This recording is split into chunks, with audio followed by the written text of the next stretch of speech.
Hello and a very warm welcome to a brand new edition of The Big Picture with me, Frank Pereira, on Sabha television. Well, the Patidar agitation was reignited by members of the community in Mehsana and Gujarat on Sunday. After what happened in Haryana with the Jat reservation, it seemed all but obvious that the Patels would restart their stir.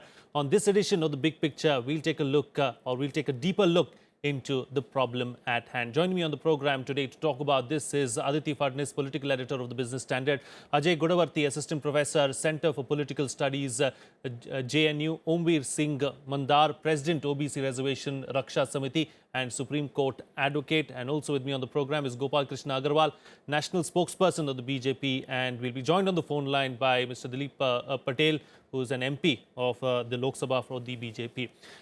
Aditi, I'd like to start with you, of course, and talk to you about this problem at hand. Of course, it seems like things have become slightly better today.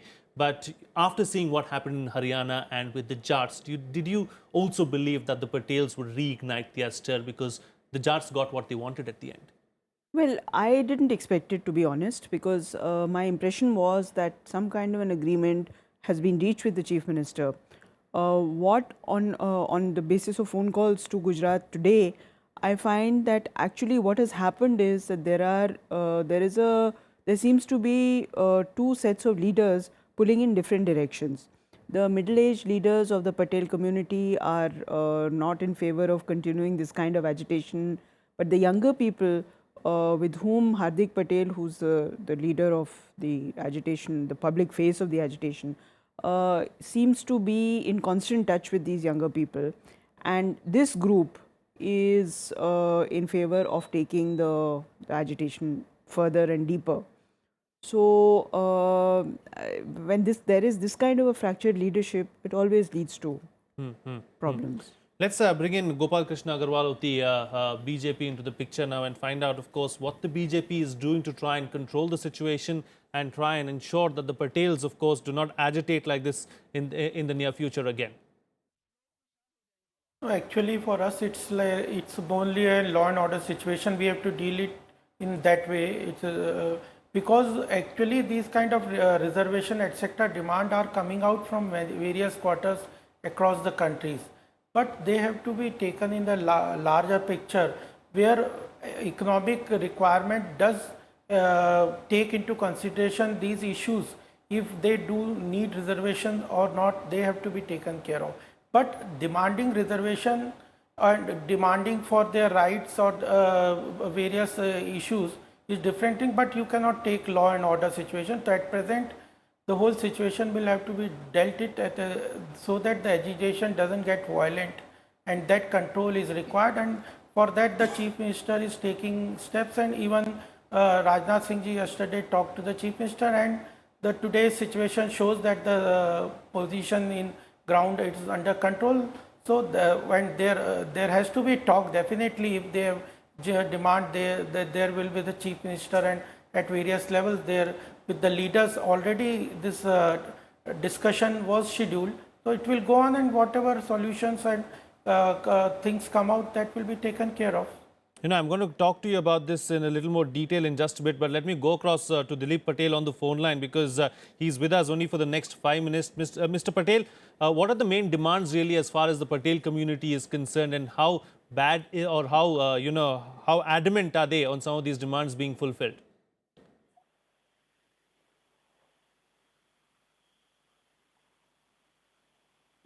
Mr. Dilip Patel, if you're with me on the phone line, we seem to have lost the line there with Dilip Patel, but let's try and reconnect with him and, try and get a sense of what really the Patel community is demanding there in Gujarat. But I'd like to take the discussion further and bring in Ajay Gudavarthy into the program. Some of these agitations, be it the Jat reservation agitation or be it the Patel reservation agitation that we are seeing, could it also be a result of because of what's happening to the economy in the country? Could it also be a result of what's happening as far as job creation in the country is concerned? And that's why people are getting desperate and taking to the streets. Well, you're absolutely right there, because one, there is a massive agrarian crisis. If you look at all these communities, whether it is Jats, whether it is Patidars, whether it is Marathas in Maharashtra, Lingayats in Karnataka, Kapus in Andhra Pradesh. This is not just couple of castes. Yes, this is yes. the entire across the country, the intermediate castes. These are basically agrarian castes who have lived on agriculture and gone into different professions, basically petty business and things like that in Gujarat and other places. What has happened over last 10 years is that agrarian crisis has become a very sustained kind of a crisis, where they are not able to yield anything. There are no big profits by which they can enter into business, especially in Gujarat. And therefore, this is a section now suddenly that is wanting to get into the formal economy, into government sector, into higher education. And the second thing, I think the growth has been a jobless growth. Even if you look at the latest Labour Bureau report that has just come out, there has been a 25% drop in the job creation. So, Modi government's entire model, this whole Gujarat model that we have been emphasizing and some of them even eulogized, is a jobless growth. And I think we are seeing partly the consequence of that, that youth, there is an unrest among youth, and these are the powerful castes. So, you will have to also understand the reason why these are the castes which are able to jam and come and create a thing is also because they are powerful castes. Dalit or Muslims today, position of Muslims for instance, if you compare, is far worse off than any Patidar or any Jat community. But Muslims today will not be in a position to come onto the roads, block roads, hold the state to ransom, because that also shows what kind of an economic power and political power these kind of groups enjoy. That's the reason they have to block, and there is a certain amount of social backwardness even among these castes. And third factor we will have to keep in mind, which would go in favor of what I would argue the Patidar thing is, each of these backward castes, those demanding backward castes within these developed communities, there is a small section which is poor. There is a section, we need basically data on that, data is lacking on that. Yes. But how much of the percentage of population within each of these groups, whether it's Jat or Patidars, actually is poor? And what can be done to those sections? It cannot be obviously formal reservations. I don't think including them in backward castes is a solution, but there can be some other alternate policy frame one can introduce to communities like these which are poor within the developed communities. I would also say, for instance, in Uttar Pradesh, Mayawati talked about giving 5% reservations even to Brahmins, because she said there is a poor class within Brahmins. Yes. So, I don't think there can be any objection, but why include them in backward caste? Let us think of an alternative policy regime to address one section of society and not the majority of some of these communities. That can be a policy alternative that one can possibly Indeed, think of. some valid points that you're making there. Omveer Singh Mandaar, as far as these communities are concerned, Ajay is saying that they are influential communities who are demanding for some kind of reservation. Has it become an easy way out for some of these communities to try and demand for reservation and then get what they want? See, in the present scenario, first of all, we have to understand what is reservation and who are the deserving communities, who are the deserving caste for the reservation, who are the caste fulfilling the parameters of the backwardness. What is happening in present last 2 years? The political class, for the benefit of the voters, for the benefit political gain, for some other reasons, is just creating a dispute on the reservation of backward class. In fact, the backwardness is defined in the constitution. Backwardness parameters have been defined. National Commission for Backwardness has rejected the demand of the Jat community for being called as backward. Thereafter, we went to the Supreme Court.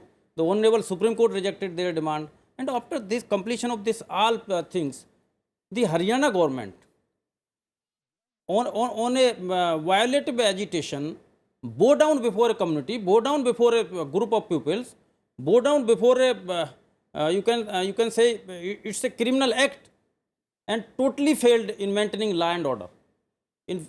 After freedom of India, such situation was never seen.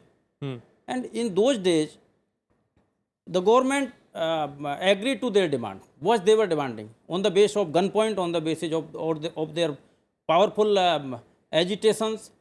And the lesson goes to the other community. The other communities from Gujarat, like Patel, they were watching it because they were also in the field for the same. So they also started that they can take it by putting the government under pressure. So here I can call it as a failure of the government to maintain law and order, number one. Number two, who is the backwardness? Who is the backward?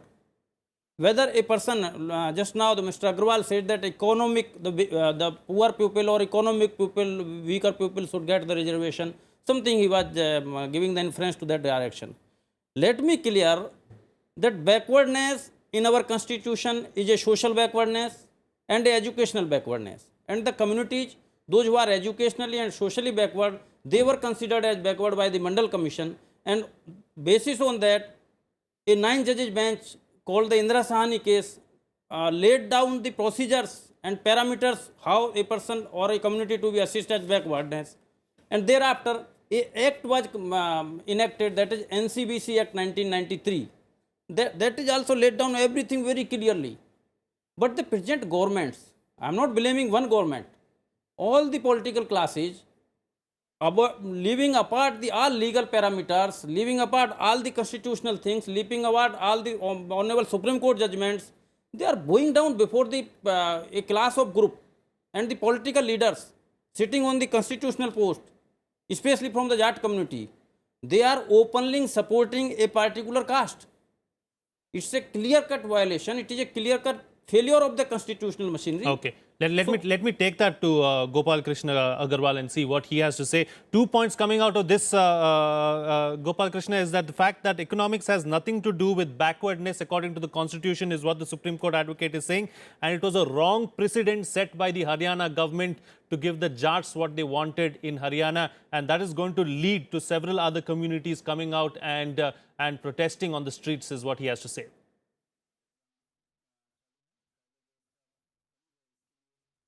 I have to say three things on this issue.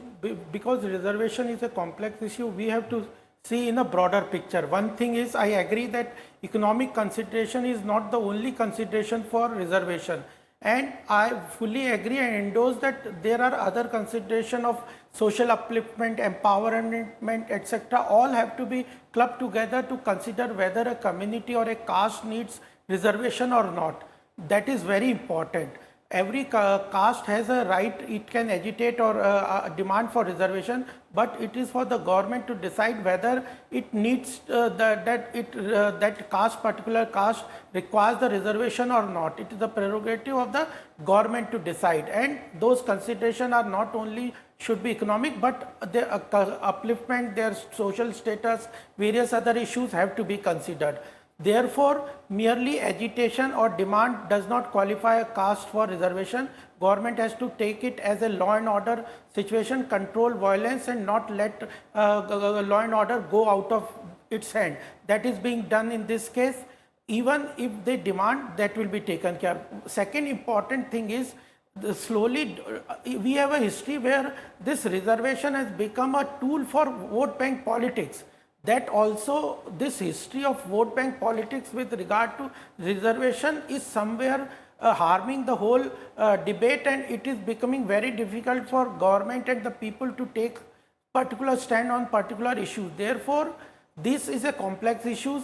It has to be dealt it in that way, and a larger picture is also required. That was mentioned by Ajay ji. I agree that ultimately the government cannot provide a job reservation to every class and every caste. Ultimately, the government jobs or jobs in any particular are limited. You cannot give job to everybody. The government has to work on the employment generation through entrepreneurship, agrarian crisis, and that is what the focus of our government, Modi government, is.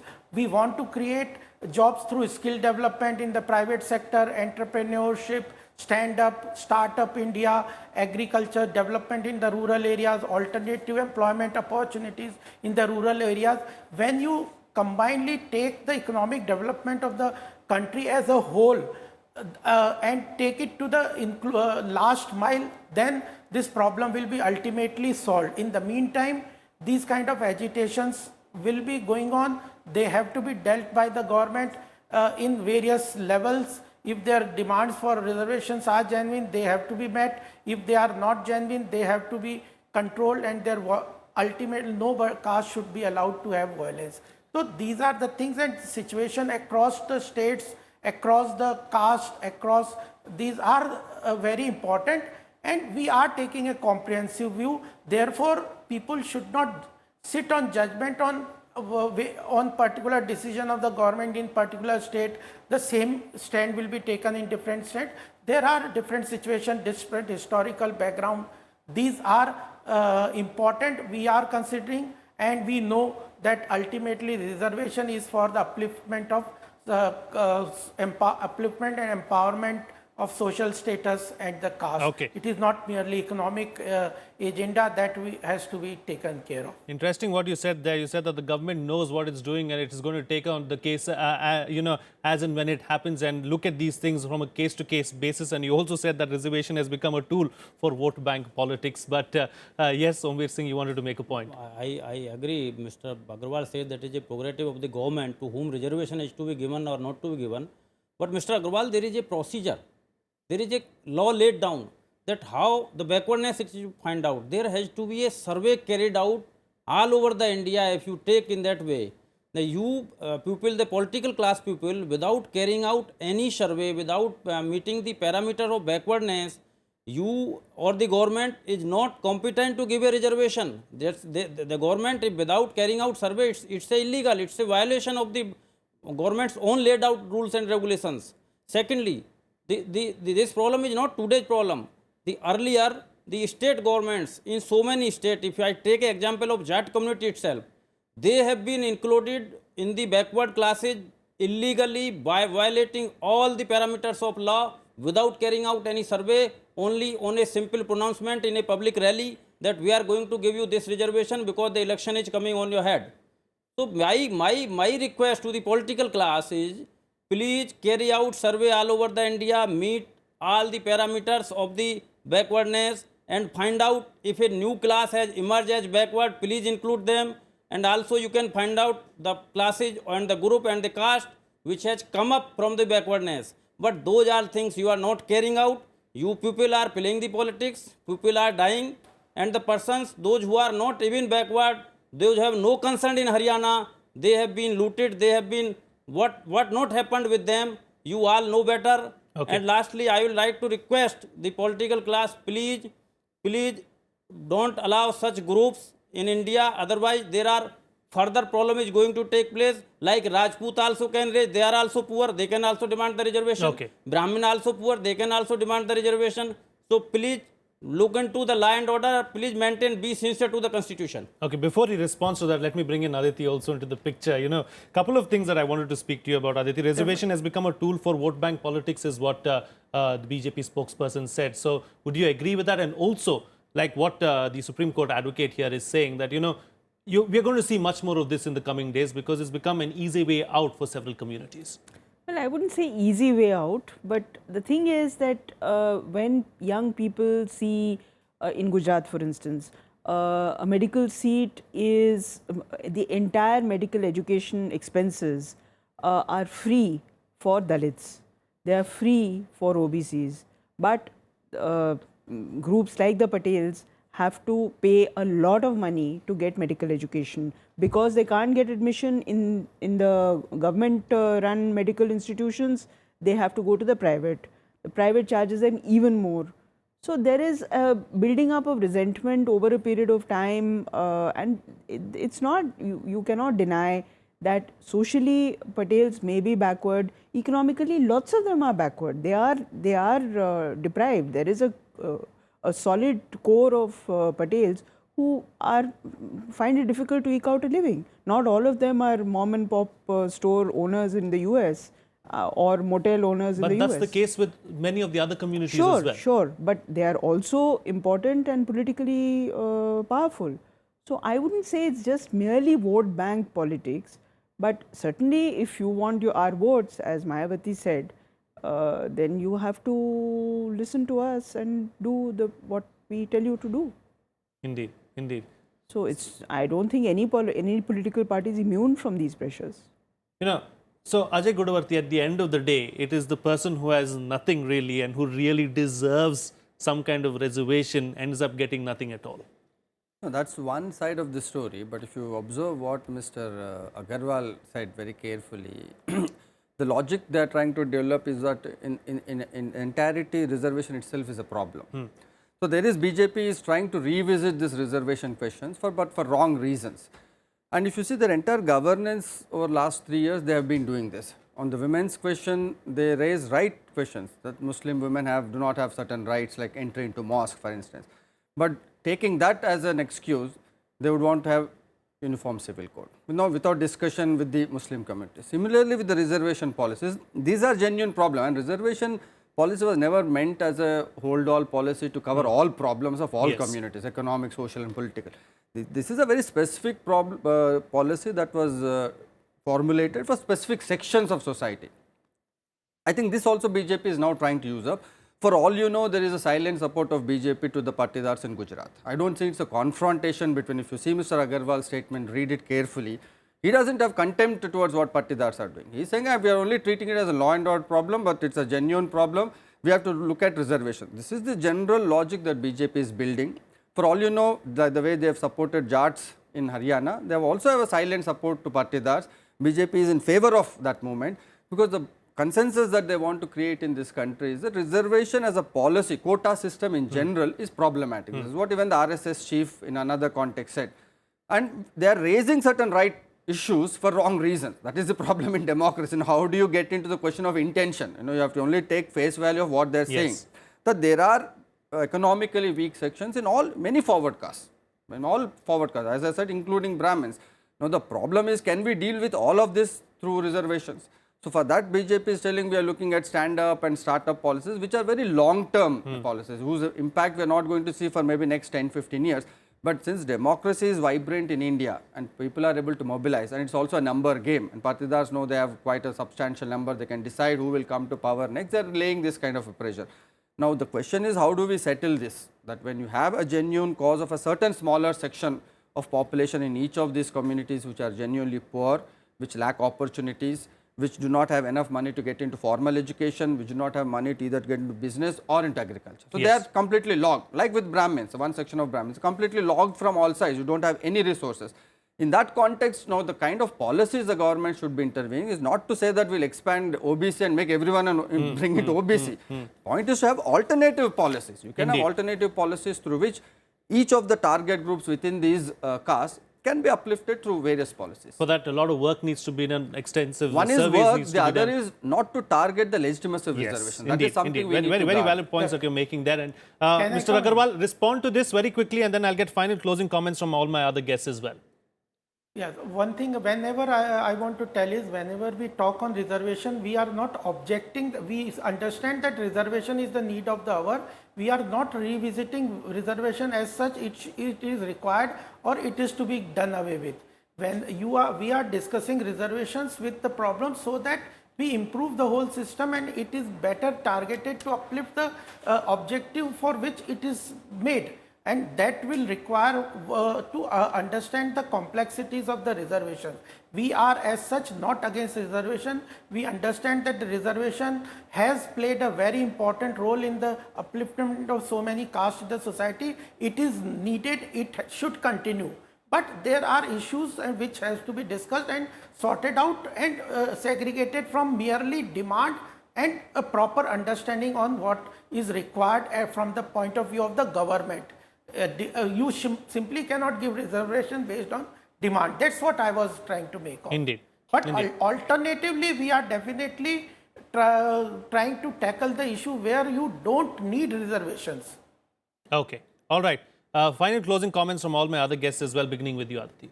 So the Prime Minister launched Give It Up.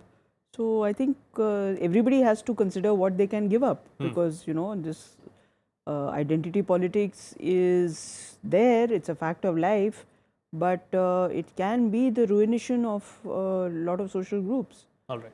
So, and in India, we can never have a totally flat society. It will always be hierarchical, there will always be caste.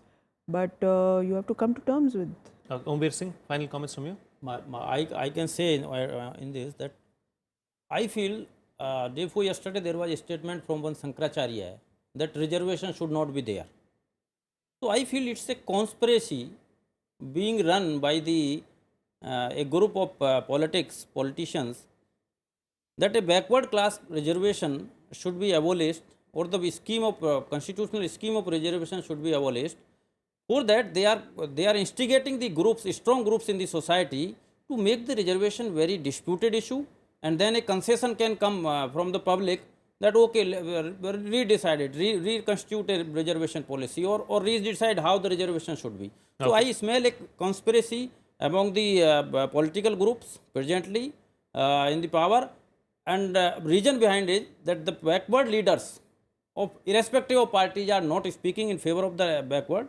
Only one Sansad, one MP from Haryana who spoke, MP Rajkumar Saini, about the in favor of backwardness. So he is being targeted like a culprit. He has been made, and he has been made a topic in the media that he is the person who is Right. agitating, who is creating the all nonsense. Whereas he is the only person who spoke in favor of the backward people, and no other person, no political class is speaking. So seeing this quietness of the political people, I smell that there is a conspiracy somewhere. They are going to abolish this backward reservation, which has started from the Haryana itself. Ajay, very quickly, in just 10 or 15 seconds. Yeah, because my it's time. last point would be that that we can, if they want to really revisit the question of reservation, the only point we can revisit is why this 50% cap. Supreme Court has given absolutely no logic, no justification. Why?